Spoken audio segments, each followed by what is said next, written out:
So, hello everyone. Today we are doing a very novel procedure which is not happening much in the region of Purvanchal.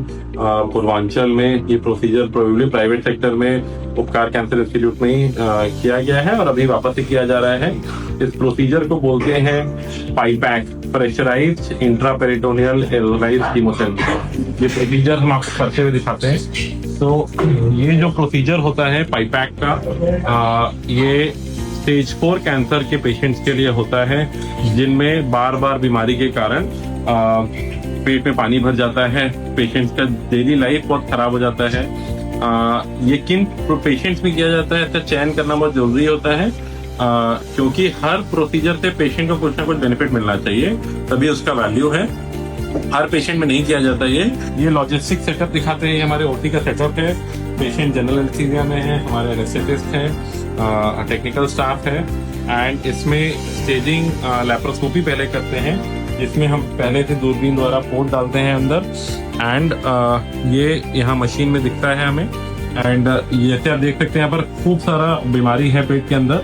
काफी सारा पानी था जिसको already suction कर दिया गया है.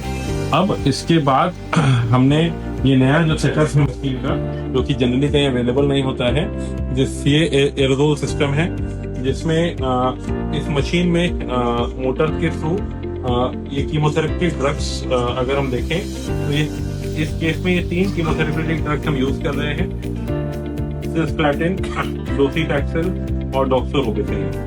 इन तीनों को टर्न बाय टर्न जो इंफ्यूजन सिस्टम होता है उसमें डालते हैं. उस इंफ्यूजन सिस्टम के थ्रू स्मॉल पार्टिकल्स वेपर्स के फॉर्म में प्रेशर में ये एरोजोल बन के दिया जाता है. तो ये जो सिस्टम है यहाँ के थ्रू आता है और ये इसका पेन है, इसको वॉन्ड बोलते हैं, नैनो वॉन्ड बोलते हैं, जो कि आप देख सकते हैं. और अभी ऐसे स्टार्ट हो रहा है. तो ये एक कीमोथेरेपी का स्टॉर्म प्रेशर के अंदर पूरे एब्डोमेन में स्टार्ट हो जाता है.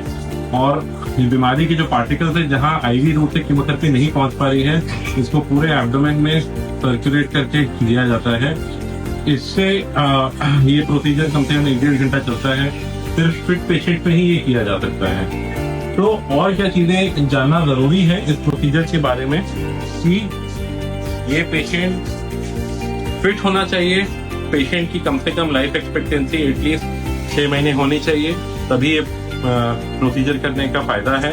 और स्टेज 4 होने के बाद भी ये डेथ सेंटेंस नहीं है. आप पेशेंट को एक अच्छा मीनिंगफुल लाइफ दे सकते हैं ताकि अपना बचा हुआ लाइफ पेशेंट एक कंफर्टेबल तरीके से बिता सके. Thank you.